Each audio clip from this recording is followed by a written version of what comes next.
Hope सब बढ़िया और अच्छा कर रहे हो। मेरा नाम विजय अग्रवाल है। आप सभी का मेरे यूट्यूब चैनल पे स्वागत है।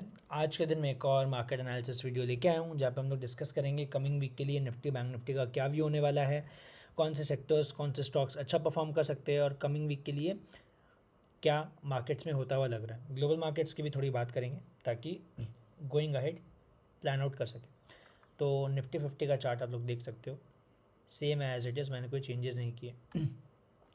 लास्ट वीक अगर आप लोग को पता हो तो हम लोगों ने डिस्कस किया था कि 23,600, ठीक है, 23,600 का लेवल है। ये मैंने खाली अभी एडजस्ट किया, यहाँ पे रेजिस्टेंस ले रहा था तो मैंने मार्क किया एंड ऊपर के लेवल से 23,450 के आसपास शायद लास्ट वीक हम लोग बंद हुए थे, राइट।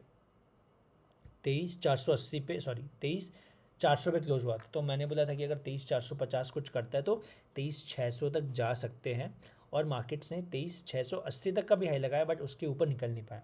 सिंपल, ठीक है। अब नोटिस करो आप लोग डेली चार्ट पे, तो मार्केट्स ने 4-5 दिन से एक रेंज बनाई है। निफ्टी की बात कर रहा हूँ, क्यों रेंज बनाई है, क्योंकि निफ्टी भाग चुका है बहुत ज़्यादा। जब निफ्टी में इतना मूव आ रहा था, बैंक निफ्टी में इतना मूव नहीं आया था, मैं दिखाऊंगा। एंड जब निफ्टी साइडवेज गया है तब बैंक निफ्टी भागा है।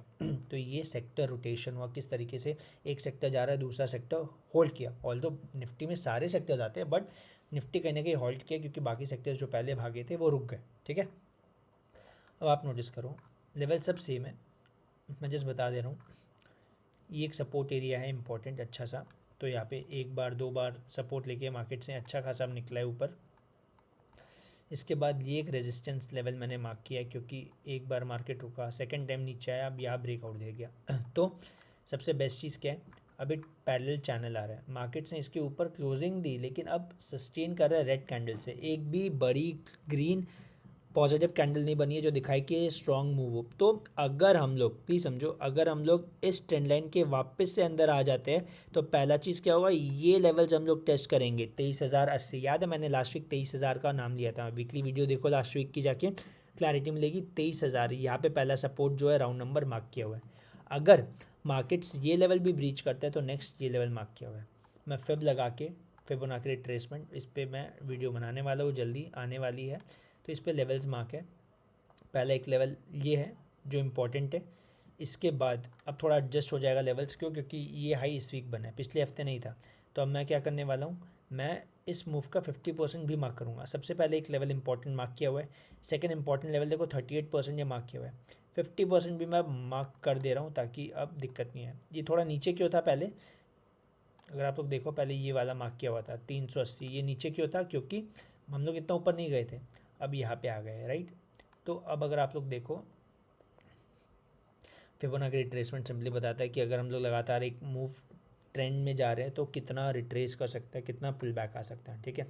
तो सिंपल है, अगर हम लोग वापस से समझ लो ये चैनल ये है 23,350 340, अगर इसके नीचे आ जाते हैं तो पहला टारगेट ये वाला रहेगा 23,000 के आसपास, 23,000, 30-40, 23,000 पकड़ लो।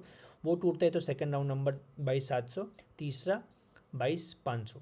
मैं नहीं बोला क्रैश आएगा कुछ भी आएगा, मैं बस लेवल्स दे दिया कि अगर इसके नीचे जाएगा तो इतना आ सकते हैं, ऊपर जाएगा तो इतना जा सकते हैं। वॉट इफ अगर इस वीक मार्केट्स क्या करे, इस रेंज में आ जाए, ट्रेंड लाइन पे सपोर्ट है, फिर वापस निकल जाए, तो आपको देखना है यहाँ पे क्या कर रहा है। यहाँ पे अगर कोई पॉजिटिव बुलिश कैंडल मिलती है आर्ली पे या 75 मिनट्स के टाइम फ्रेम पे जो मैं फॉलो करता हूँ, तो यहाँ पे हो सकता है। अब देख रहे हो इधर क्या हुआ, इधर आया ऊपर, इधर आया ऊपर, तो इधर पे आके देखना है, अगर होल्ड किया तो ऊपर भी जा सकता है, कोई बड़ी बात नहीं है, ट्रेंड फॉलो करो, ठीक है। ये हो गया निफ्टी। अगर गैप अप खुल जाता है इस एरिया पे या इसके ऊपर तो थोड़ा बहुत वेट करने का ज़रूरत है, क्योंकि बहुत ज़्यादा ही ये स्ट्रेच है और ये फिर थोड़ा साइडवेज जा रहा है, ठीक है। तो मूव आना पेंडिंग है बट लेट्स सी, हो सकता है कि ये एक ट्रेंड लाइन आ रही हो, इसको भी तोड़ के नीचे आ जाए। तो देखो लेवल्स नज़र में कि किस तरफ ज़्यादा अलाइनमेंट हो रहा है। जैसे 23,333 मैंने बोला, ये लेवल मार्क कर लो, अगर ये टूटेगा यहाँ तक, फिर यहाँ तक, फिर यहाँ तक, तो ये नहीं करना कि रिस्क रिवॉर्ड अच्छा नहीं बैठ रहा तो ट्रेड लो। तो ये सब चीज़ों का ध्यान रखो। ये हो गया निफ्टी। निफ्टी में ज़्यादा मूव मैं एक्सपेक्ट नहीं कर रहा ऊपर। बैंक्स ने बहुत अच्छा मोमेंटम दिया है, बहुत अच्छा मूव दिखाया। मैं डेली चार्ट पे आता हूँ। समझो डिफरेंस, जब ये इतना फॉल आया था बजट के दिन एंड फिर ये रिकवरी आई थी यहाँ तक, तो जब यहाँ पे बैंक निफ्टी था, निफ्टी इसके ऊपर चला गया था, निफ्टी परफॉर्म कर रहा था। अब निफ्टी जब रुक रहा है, लैग कर रहा है, तो बैंक निफ्टी ने परफॉर्म किया। यहाँ पे जब ब्रेकआउट, देखो एक चीज़ समझो, अगर आप लोग ये देखोगे ना, एक साइडवेज था मार्केट यहाँ पे एक रेक्टेंगल बनाता हूँ, 1 2 3 4 5 दिन साइडवेज था, छोटे टाइम फ्रेम पे दिखाऊंगा। फिर जैसे इसका ब्रेकआउट आया, समझो जैसे इसका ब्रेकआउट आया ना ऊपर, देखो फिर एक्सपेंशन हुआ, यहाँ पे कंप्रेशन हुआ, मतलब साइडवेज गया, रेंज बाउंड हुआ, फिर ब्रेकआउट आ गया। तो ये इंपॉर्टेंट था। मैं 75 मिनट पे दिखाऊंगा आपको, साइडवेज दिखेगा, देख रहे हो ये साइडवेज था, कंप्रेशन हो के ऊपर।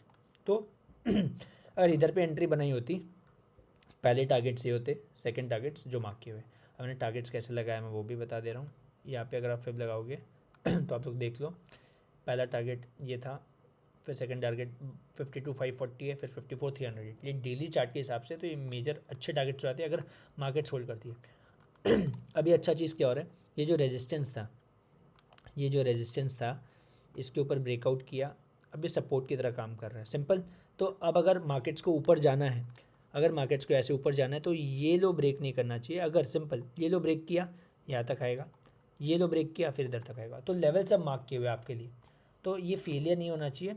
यहाँ से ऑलमोस्ट हम लोग 52,000 ऑल टाइम ही आ गए थे, 51,950। तो अगर यहाँ से ऊपर भी जाते हैं तो अराउंड हम लोग के पास 800,000 पॉइंट का बफर है, कंसिडरिंग हम लोग होल्ड करें इस लेवल को 51,150 के आसपास, ठीक है। तो ये हो गया इंपॉर्टेंट लेवल। अगर गैप अप खुल जाता है, अगर हम लोग इसी रेंज में खुल रहे हैं, तो हाइस क्रॉस होने का वेट करो, अगर मौका मिलता है तो ये टारगेट्स, ये स्टॉप लॉस, सिंपल, ठीक है। मैं छोटे टाइम फ्रेम पे आ जाता हूँ एंट्री के लिए ताकि समझ में आए। अब देखो इसने क्या किया, ऊपर गया, रीटेस्ट किया, अब होल्ड कर रहा है। तो अब नेक्स्ट डे अगर ये जो कैंडल है इसके बाद फॉलो थ्रू मिलता है, इसके ऊपर निकलती है 51,700 कुछ, तो इस कैंडल का लो एसएल रख के आप लोग इस टारगेट तक प्लान कर सकते हो। तो एक ट्रेड बन सकता है अगर फ्लैट खुले। अगर इधर ही गैप अप खुल गया, इधर गैप अप खुल गया, फिर चेस करके फ़ायदा नहीं है। वॉट इफ इसके नीचे निकलने लग जाए, 51,150 51,100 के नीचे निकलने लग जाए, तो जिस तरीके से मूव आया था, मेरी बात सुनना, जिस तरीके से मूव आया था उस तरीके से हम लोग को एक गैप फिल होता हुआ मिलेगा बहुत जल्दी। ये चीज़ ध्यान रखना, ठीक है। ये हो गया बैंक्स।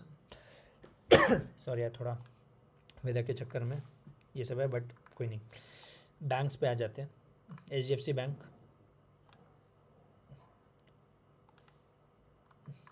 इसने बैंक निफ्टी को संभाला है, होल्ड करवाया है। ये लेवल याद है, जो लोग वीडियोस देख रहे हो लोग समझेंगे, ये लेवल बार बार बोला हूँ, 75 मिनट पे देखो जो भी मार्क किया है, ये लेवल एक बार, दो बार, 3 बार टेस्ट हो गया। अब जब ब्रेकआउट आया, अब देखो पूरा टारगेट्स तक ही टच होके ये गया।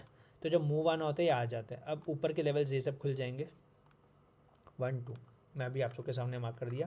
तो HDFC बैंक, क्या यहाँ पे HDFC बैंक ख़रीदना चाहिए? मैं नहीं बोल सकता, मैंने अच्छे लेवल्स पे ख़रीद के रखा है। जब मार्केट्स गिर रही थी इतना, जब मार्केट्स गिरी थी इधर पे, इधर पे, इधर पे भी एटलीस्ट मैंने सबको बोला था कि अच्छा स्टॉक है, देख सकते हो, बट कंसिडरिंग नहीं पता कितना टाइम लगेगा ऊपर जाने में। आई थिंक फेब की बात है जब गिरा था, जनवरी की बात है। तो अगर आप लोग इधर ख़रीद रहे हो तो आपका रिस्क थोड़ा ज़्यादा रहेगा, बट अगर आप लोग होल्ड कर सकते हो लंबे समय तक तो हर डिप्स पे ऐड करते रहना। टारगेट 1750 तक आ सकता है। 1750 तक अगर आएगा तो कितना % मूव हम लोग को मिलेगा ऊपर का, मैं वो भी बता दे रहा हूँ। प्राइस रेंज जब हम लोग बंद हुए इधर किधर पे, इधर से 6% का मूव है, तो 6% मूव के लिए आप लोग देख लो, अगर आप लोग को लगता है वर्थ इट है रिस्क लेना तो कर सकते हो। एक और स्टॉक जो मेरे को अभी अच्छा लग रहा है, ICICI बैंक। ICICI बैंक ने क्या किया, देखो एक रेंज है डेली चार्ट पे, ये रेंज, इस रेंज में होल्ड किया है। ये देख रहे हो रेजिस्टेंस, एक बार, दो बार, 3 बार टेस्ट कर लिया है। तो एक लेवल बार बार जब टेस्ट करने आता है तो वो कहीं ना कहीं वीक होता है, तो चांसेस है कि इसको ब्रेक करके निकल जाए। तो नज़र रखो। अब नेक्स्ट डे कल के लिए मैं इसमें एंट्री कब करूँगा, कैसे करूँगा, मैं जस्ट बता रहा हूँ। अगर मेरे को ICICI बैंक में एंट्री करनी है तो मैं सिंपल इतना छोटा सा SL के साथ या इस SL के साथ 1145 या 1140 पकड़ लो, इस SL के साथ अगर मैं यहाँ पे एक दिन होल्ड कर जाता हूँ या ये हाई ब्रेक करता है तो मैं एंट्री लूँगा। मेरे टारगेट्स कितने होंगे, ये जो डिस्टेंस है, ये जो गैप है, मैं बता दे रहा हूँ कितना है, क्योंकि एक रेंज है ना, रेंज का डिस्टेंस है 67-70 पॉइंट्स, उतना डिस्टेंस टारगेट में ऊपर प्रोजेक्ट कर लूँगा। तो अगर मैं टारगेट्स बताऊँ आपको, 121191 पहला, 1216 और ये, मतलब इतना तो आप लोग प्रोजेक्ट कर सकते हो, इतना टारगेट्स आ सकता है। कंसिडरिंग कंडीशन क्या है, कंडीशन ये है कि अगर मैं आर्ली चार्ट पे जाऊँगा, अगर कोई भी आर्ली 75 मिनट्स कुछ भी, अगर इसके ऊपर एक क्लोजिंग मिल जाती है बेस्ट होगा। एंड स्टॉप लॉस मेरा समवेयर अराउंड इस लेवल के आसपास, इस लेवल के आसपास, 1130, 1140 जो भी है, ठीक है। तो इस बेसिस पे प्लान करूँगा। अगर अगर स्टॉक में हम लोग गैप डाउन खुल जाते हैं, जैसे इधर नीचे खुल गए, तो मैं जल्दबाजी नहीं करूँगा, मैं क्लोजिंग का वेट करूँगा कि मार्केट्स कहाँ जाती है। एक और चीज़ क्या हो सकती है, ये जो मूव आया इसका 50% मार्क कर लो, इसका 50% आता है इधर, तो ये 1130 जो स्टॉप लॉस बोल रहा हूँ, तो इसके आसपास भी मैं देख सकता हूँ कि मार्केट क्या करेगी। अगर गैप डाउन खुल के नीचे आती है तो यहाँ के आसपास मैं देखूँगा क्या करना है। बट अगर होल्ड कर जाती है, इधर पे बाइंग आती है पहले ही, तो फिर मैं 30 मिनट्स 1 आवर की कैंडल देख के, अगर स्ट्रॉन्ग क्लोजिंग हो रही है इस लेवल के आसपास 1160-70, मैं इंटर कर जाऊँगा। ये हो गया ICICI बैंक। कोटक बैंक भी अच्छा लग रहा है, बट कोटक बैंक मैं एंटर नहीं करूँगा क्योंकि मैं HDFC बैंक में पहले से एंटर्ड हूँ, तो दो बैंक सेम जगह पे आके लेना कोई सेंस नहीं है। ट्रेंड लाइन आ रही है, अगर ये ट्रेंड लाइन को फॉलो कर रहा है 1 बार 2 बार 3 बार, तो एटलीस्ट इतना 1815 1820 तक आ सकता है, और यहाँ तक भी आ सकता है 1840। तो इसमें थोड़ा अब रूम बचा हुआ है। इसने क्या किया, ऊपर गया, रीटेस्ट जो मैंने बोला, अब ऊपर जा रहा है। तो रीटेस्ट पे एंट्री कैसे बनती है, नीचे आया, इस कैंडल की क्लोजिंग के बाद नेक्स्ट डे जैसे हाई ब्रेक हुआ, स्टॉप लॉस आप प्लान कर सकते हो। तो ये सब छोटी छोटी चीज़ें आपको समझनी है। ये हो गया कोटक बैंक। PSUs की बात कर ले, PSUs पूरा साइडवेज है, इस हफ्ते कुछ नहीं किया। मेरा एक्सपेक्टेशन था थोड़ा चलेगा, गया ऊपर बट फिर नीचे आ गया, तो साइडवेज ही मानूंगा मैं इसको, ज़्यादा वो नहीं बोलूँगा कि बुलिश हुआ बेरिश हुआ। IT वीकली चार्ट पे हम लोगों ने यहाँ पे डिस्कस किया था लास्ट वीक कि IT लेना इज़ गुड, क्योंकि देखो ये रेजिस्टेंस ब्रेकआउट आया ऊपर, अभी मेरे को था कि पुल बैक आएगा, पूरा पुल बैक नहीं आया, एंड गुड थिंग हम लोग 1-2 स्टॉक्स में थे, IT आया, ये एक अच्छा मूव दे गया। बट फिर वही चीज़ हुई कि वापस से यहाँ पे जो गैप फिल था वो हुआ, एंड फिर अब साइडवेज होके टाइम पास कर रहा है। अब हो सकता है दो चीज़ क्या हो सकती है, या तो लगातार ऊपर चल जाए, या फिर थोड़ा सा टाइम बिताए फिर ऊपर जाए। मैं एक्सपेक्ट कर रहा हूँ कि टाइम बिताएगा थोड़ा, बट अच्छा है। ये देखो, ये ब्रेकआउट दिया एंड फिर इधर रीटेस्ट कर लिया, तो ऊपर जाएगा तो स्ट्रांग होगा, ठीक है। सो लेट्स सी क्या करता है। और हम इसे स्टॉक्स पूछो IT सेक्टर में जो अच्छे लग रहे हैं, एक बार देख लेते हैं एक आध स्टॉक्स। मैंने टेक महिंद्रा लिया था, मैंने बीच में बुकआउट भी कर लिया फ्राइडे को, क्योंकि मेरे को लगा स्विंग में अच्छा मूव मिल गया। सो इट्स बेटर कि हम लोग मूव में, जैसे लास्ट डे 1439 से 1480 गया था, तो हम लोग की एंट्री की दर थी, मैं वो बता दे रहा हूँ। हम लोगों ने इसमें एंट्री ली थी समवेयर अराउंड इधर पे, मैं 75 मिनट पे चार्ट पे आ रहा हूँ। हम लोगों ने somewhere around last day Thursday को एंट्री इस कैंडल पे, रेड कैंडल के आसपास ली थी। जैसे इस कैंडल ने, समझो जैसे इस कैंडल ने सपोर्ट लिया और इसका हाई ब्रेक हुआ, यहाँ कहीं पे लास्ट एंट्री ली थी 1440 के आसपास, गैप अप खुला, हम लोगों ने इधर के दर पे बुक कर दिया 1465। मतलब कि अच्छा मूव मिला, बट ये एक्सपेक्टेड नहीं था कि पूरा नीचे आ जाएगा। तो सारे स्टॉक्स में IT में यही हुआ है। अब देखोगे टेक महिंद्रा ऊपर गया, नीचे आ गया, विप्रो नीचे आ गया। मैंने SCL टेक में एंट्री ली थी, सॉरी मैं टेक महिंद्रा बोल रहा हूँ। इन्फोसिस अच्छा कर रहा है, इन्फोसिस अच्छा परफॉर्म कर रहा है। अब देखो यहाँ पे ये सपोर्ट है, इसको एक तोड़ना नीचे, अगर ये तोड़ेगा तो ये गैप फिल हो जाएगा, फिर नीचे आएगा। लेकिन अगर होल्ड किया तो अच्छा जा सकता है ऊपर, तो यहाँ से निकल जाना चाहिए अगर स्ट्रॉन्ग है IT तो, ठीक है। इसके अलावा ऑटो सेक्टर एक सपोर्ट यहाँ पे है, देखते कितना नीचे आता है, अभी कुछ बोल नहीं सकते। ऑटो सेक्टर में मैं प्लीज़ नहीं हूँ, तो मैं ज़्यादा इस पर कमेंट्री नहीं दे रहा हूँ। फाइनेंशियल्स में अगर मैं बात करूँ तो फाइनेंशियल्स ने ठीक ठाक परफॉर्म किया है, बस वही है लास्ट डे थोड़ी प्रॉफिट बुकिंग आ गई। लेट्स सी होल्ड करता है क्या करता है। फार्मा सेक्टर मेरे को अच्छा लग रहा है, मैं रीज़न दे रहा हूँ क्यों। डेली चार्ट पे आ जाओ आप, डेली चार्ट पे क्या हुआ है, ये एक रेजिस्टेंस था, ये रीटेस्ट वाली चीज़ बहुत अच्छी होती है, 1 बार 2 बार 3 बार 4 बार ब्रेकआउट, अब रीटेस्ट कर रहे हैं। तो कमिंग वीक में फार्मा सेक्टर में ट्रैक कर रहा हूँ, मैं इसमें एंट्रीज बनाऊंगा स्टॉक्स में। यहाँ पे अब अगर इधर भी नहीं आती, इधर पे कुछ 1-2 दिन कंसोलिडेट करके पॉजिटिव कैंडल फिर ऊपर निकल जाए, तो चांसेस है हाई फार्मा सेक्टर अच्छा कर सकते हैं। स्टॉक्स से अगर बात कर ले जल्दी जल्दी, नॉट दैट प्रॉमिसिंग, मेरे को अभी इतना नहीं लग रहा है। मैंने चार्ट देखे नहीं थे, मेरे को बस आई तो सेम सिप्ला सेम कर रहा है, जो इंडेक्स को चार्ट रिप्लिकेट करता है, कॉपी करता है, फॉलो दैट, तो सेम हो सकता है अभी 1520 के आसपास आपको एंट्री मिले, कंफर्मेशन मिले, प्लान करना, अच्छा मूव आएगा, ये प्रोजेक्ट कर लो आप ऊपर, ठीक है, ये प्रोजेक्ट कर सकते हो। इसके अलावा सन फार्मा मैं नहीं बोलूँगा अभी जाने, लुपिन जा सकते हो। क्यों जा सकते हो, सिंपल लॉजिक, जब भी सपोर्ट पे आया 1 बार 2 बार 3 बार 4 बार, अब वापस आ रहा है, तो रिस्क रिवॉर्ड अच्छा है। लुपिन में मैं पहले से एंट्री बना रखा हूँ, तो पहले से बोल दे रहा हूँ कि जस्ट बिकॉज मेरा लिया हुआ है इसलिए नहीं बोला, मैंने एंट्री इन सब लेवल्स के आसपास बनाई हुई है, मेरे पास है। तो अगर यहाँ पे होल्ड कर जाता तो मैं यहाँ पे ऐड करने वाला हूँ कल के दिन, सो लेट्स सी मंडे के लिए। तो पहले ही बोल दे रहा हूँ कि ऐसा नहीं है जो स्टॉक्स मैं लेता हूँ मैं सारे बता रहा हूँ, मेरे पास लिमिटेड कैपिटल है, जो मेरे को लग रहा है मैं बता पाऊँगा तो मैं वो सब बताते रहता हूँ। तो अच्छी अपॉर्चुनिटी, क्योंकि सपोर्ट्स पे इतनी बार है, एक बार, दो बार, तीन बार अब हम लोग गलती क्या करते हैं, हम लोग रेजिस्टेंस के ऊपर ख़रीदते हैं एंड फंस जाते हैं, तो ये एक एंट्री है। बट इन केस अगर ये ब्रेक हो जाता है, मान लो अगर ये लेवल ब्रेक हो जाता है 1510 1520, तो फिर इतना आ जाएगा, ये सब लेवल्स आ जाएंगे, नॉट अ बिग डील। तो ध्यान रखना, अपने रिस्क के हिसाब से घुसना, लार्ज कैप है ये तो समझ में आना चाहिए। इसके अलावा मेटल सेक्टर ने अच्छा परफॉर्म किया, रिबाउंड वापस से फॉल आया, धीरे धीरे जा रहा है, तो ये एक अच्छा परफॉर्म कर रहा है। इसमें स्टॉक्स की अगर बात करें तो हिंडाल्को रेंज बाउंड है, NMDC, Jindal steel, let's see, हाँ जी जिंदल स्टील वापस से अच्छा लग रहा है। जिनको याद होगा जिंदल स्टील लास्ट 3-4 हफ्ते पहले हम लोगों ने अराउंड नीचे के लेवल्स पे प्लान किया था, इधर किधर पे प्लान था, तो अच्छा मूव आया। अब वापस सेम चीज़, अगर ये होल्ड कर जाता है तो चांसेस निकल जाएगा। दो तरीके से एंट्री कर सकते हो ताकि रिस्क मैनेज हो। अगर आप लोग को जल्दबाजी है कि मूव मिस नहीं हो जाए, अगर ब्रेकआउट आता है, ब्रेकआउट आ जाता है तो आप क्या करो, ब्रेकआउट कैंडल पे घुस जाओ, कैंडल लो स्टॉप लॉस। अब ब्रेकआउट पे घुसोगे तो कैंडल का जो लो है वो बड़ा होगा, स्टॉप लॉस आपको डालना पड़ेगा। तो आर्ली कैंडल पे घुस जाओ, आर्ली कैंडल पे अगर ब्रेकआउट आता है, लो स्टॉप लॉस रख के एंट्री हो गई, फिर आप राइट करो। या फिर जिनको सेफ खेलना है वो क्या कर सकते हैं, ब्रेकआउट हुआ, ब्रेकआउट पे मत घुसो, रीटेस्ट होने दो, कोई कंफर्मेशन कैंडल मिलेगी फिर लॉन्ग करो, बेस्ट है। इस केस में स्टॉप लॉस कैंडल लो रख लो, थोड़ा नीचे बफर दे दो, वो बेटर है। तो मैं इसमें देखता हूँ बाकी सेक्टर कैसे परफॉर्म करता है, राइट। इसके अलावा मैंने ITC पे भी बात की थी, बट ITC ने मूव नहीं दिया है, वो साइडवेज टू रेंज बाउंड हुआ है। तो ITC पे ध्यान रखते एक बार क्या करते हैं, ठीक है। ITC के अलावा एक मिनट दो मेरे को,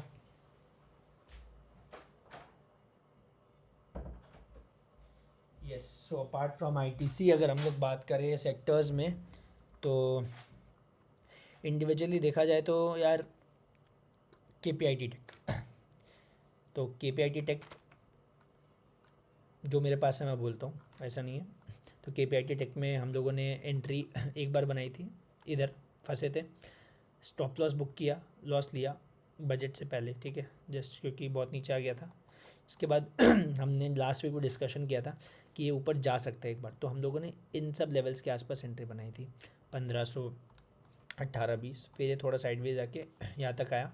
हम लोगों ने इधर किधर पे यहाँ पे बुक नहीं किया, मेरे को था कि इधर तक आ जाएगा एक बार में, तो हम लोगों ने, मेरे को ये नहीं करना था कि ये ऐसे वापस आ जाए, तो हम लोगों ने क्या किया, मैंने क्या किया, मैंने इन सब लेवल्स के आसपास, ये सब लेवल्स क्लोज टू 1595, 1595 से 1600 के आसपास मैंने 50% बुक की, और 50% के लिए मेरा स्टॉप लॉस है 1550। अगर इसके नीचे आएगा तो मैं काट दूंगा, वरना मैं होल्ड करने वाला हूँ, ठीक है। तो चले स्टॉक्स, बट थोड़ा टाइम भी लिया, तो अब मैं जल्दबाजी नहीं कर रहा, अगर मेरे को सपोर्ट्स पे मिलेंगे कुछ अच्छा तो ही मैं एंटर करूँगा, वरना मैं अवॉइड करने वाला हूँ, ठीक है। एक लास्ट स्टॉक जो मेरे को लगता है अभी तक परफॉर्म नहीं किया है कर सकता है, वो है GPPL। इससे क्या किया, ट्रेंड लाइन आ रही है, ठीक है, ये एक ट्रेंड लाइन आ रही है, इसका यहाँ पे रेजिस्टेंस इसने लिया है, अगर ये लेवल होल्ड करते हैं, 75 मिनट पे बताता हूँ देखो ये ब्रेकआउट के बाद रीटेस्ट हो रहा है, तो अब मेरे लिए क्या है, मैं एंट्री का बनाऊँगा, अगर ये होल्ड करके ऊपर निकलता है, अगर ये 208 काटता है तो 224 के लिए मैं इसको होल्ड करने वाला हूँ, और मेरा स्टॉप लॉस क्या होगा, 198। तो मेरा इतना स्टॉप लॉस है, इतना टारगेट्स है, तो आप लोग देख सकते हो 1:2 अच्छे से मिल रहा है, ठीक है। तो हो गया GPPL। बात कर लेते हैं ग्लोबल मार्केट्स की। गोल्ड में बहुत अच्छा फॉल है, ठीक है, गोल्ड में अभी बहुत अच्छा फॉल है, मैं नहीं जा रहा क्या है क्या नहीं, बट गोल्ड बहुत अच्छा गिरा है अराउंड 1-1.5%। तो लेट्स सी ये सपोर्ट फॉलो कर रहा है, अगर ये और टूटेगा तो अपने मार्केट्स में थोड़ा बहुत स्ट्रेंथ रहेगी। US30 की बात कर ले, US30 आपका डाउ जोन्स हो गया, तो डाउ जोन्स फॉल के बाद अच्छा रिकवरी कर रहा है, सो लेट्स सी अभी कंटिन्यू करता है वापस हाई तक, या यहाँ से फॉल आने लगता है, क्योंकि अपने मार्केट्स में भी अब कहीं ना कहीं थोड़ा बहुत स्ट्रेच आउट हो गया है, तो हो सकता है कि हॉल्ट कर जाए। मैं नहीं बोल रहा मार्केट ऐसे ऊपर नहीं जाएगा, बट धीरे धीरे जाएगा, एक छोटा सा फॉल आ जाए, 2-3% भी मिल जाए, फिर री एंट्री मिले लॉन्ग्स के लिए तो अच्छा है। US 100 नैस्डैक अपने ऑल टाइम हाइस पे है अभी, तो कोई टेंशन की बात लग रही नहीं है। इसके अलावा अपने इंडिया विक्स की बात कर लेते हैं। तो अपने मार्केट्स में इंडिया विक्स अभी लोअर लेवल्स पे है, बजट पे 30 तक गया था, उसके बाद फिर नीचे गिर के इतना आ गया। तो विक्स भी थोड़ा साइडवेज रहेगा। अब अगर मार्केट्स में थोड़ा बहुत वॉल्टिलिटी दिखने वाली है तो विक्स ऊपर जाएगा और मार्केट्स थोड़ा बहुत नीचे जा सकते हैं, तो ध्यान रखना। इसके अलावा मिड कैप इंडेक्स तो यार बहुत ही अच्छा, मतलब जो लोज बनाए थे ना वहाँ से लेके अब तक इसने 15% मूव दे दिया इंडेक्स ने। मिड कैप्स बहुत अच्छा चले। बस एक चीज़ बोलूँगा, अभी ओवर एलोकेशन मत करो, स्टॉप लॉसेज आते हैं लो, थोड़ा बहुत कैश रखो हाथ में, इंपॉर्टेंट है। मैं तो बोलूँगा 20-25% मिनिमम कैश साइड में रखो, अगर अपॉर्चुनिटीज़ मिलेगी, डिप्स आए कुछ भी है तो एंट्री करना। जो लोग सोच रहे हैं कि हम लोग को इन्वेस्ट करना छोड़ देना चाहिए अभी, एकदम ही नहीं, मत करो। बिकॉज बोलते हैं कि अगर अपॉर्चुनिटी आप मिस करोगे उसमें आप ज़्यादा पैसे कमाओगे रैदर दैन वेट करते रह जाओगे कि करेक्शन आ रहा है, आएगा आएगा। ठीक है, वेट करने में आप ज़्यादा पैसे गवा दोगे रैदर दैन इन्वेस्टिंग। तो इन्वेस्ट करो, धीरे धीरे करो, समझो रिस्क कितना है, कितना ले सकते हो उस हिसाब से पैसे डालो। ठीक है, आप कभी टाइम नहीं कर सकते मार्केट्स नहीं में, सो ऑब्वियसली अगर फंस रहे हो तो एग्जिट करना भी इंपॉर्टेंट है। ठीक है, नहीं तो कैपिटल ब्लॉक हो जाता है, तो वो चीज़ आप समझो। ठीक है, इसके अलावा अगर मेरे को कुछ बात करनी हो तो डॉलर इंडेक्स मैं एक बार देख लेता हूँ कहाँ पे है। देखो डॉलर इंडेक्स बढ़ रहा है, ठीक है, डॉलर इंडेक्स बढ़ना इज़ नॉट गुड, अपना इन्वर्स रिलेशन है। अगर डॉलर इंडेक्स बढ़ता है अपना मार्केट्स से फॉरेन आउटफ्लो होता है, मतलब इमर्जिंग मार्केट्स में जो FIIs लोग हैं वो पैसे निकालते हैं, तो कहीं ना कहीं अपने मार्केट्स के लिए नेगेटिव है, पॉजिटिव नहीं है। तो कमिंग टाइम में हो सकता है इसका इम्पैक्ट भी दिखे। ये पहली चीज़, क्योंकि डॉलर इंडेक्स ने ब्रेकआउट दिया, चल सकते हैं 107-108 आ सकता है। एंड लास्टली USD INR की बात कर लूँ मैं, तो रुपी भी डिप्रिशिएट हो रहा है, रुपी हाईएस्ट आया है 83.71, तो अगर आप लोग देखोगे तो हाइस पे आ गया वापस से, ये जो एरिया है, तो इसके ऊपर जाना नहीं चाहिए, जाएगा तो अपने मार्केट में वीकनेस दिखेगी फॉर श्योर। ठीक है, तो अब एक व्यू मिल गया हो, क्लियर हो। प्लीज़ चैनल को लाइक करो, शेयर करो, सब्सक्राइब करो दोस्तों में, हेल्प मिलती है, थोड़ा बहुत मोटिवेशन मिलता है वीडियोस बनाने का। एंड लर्निंग वीडियो मैं ला रहा हूँ, 2-3 दिन में आ जाएगी। ठीक है, पहले सपोर्ट एसेंस पे एक वीडियो डाली है, देखो जाके, नहीं देखी है तो बहुत हेल्प होने वाली है। एंड अगर कोई डाउट्स हो तो कमेंट सेक्शन में पूछो, मैं रिप्लाई करूँगा। एंड कोई भी चीज़ पे आप मेरे को चाहते हो, स्टॉक एनालिसिस चाहिए या कुछ भी चाहिए तो मैं करके दूंगा, आप लोग बस कमेंट सेक्शन में पूछो। एंड प्लीज़ चैनल को सब्सक्राइब करो, लाइक करो, मोटिवेशन मिलता है वीडियोज़ के लिए। सो दैट्स इट, मिलते हैं नेक्स्ट वीडियो में, तब तक के लिए bye bye, take care, have a good day.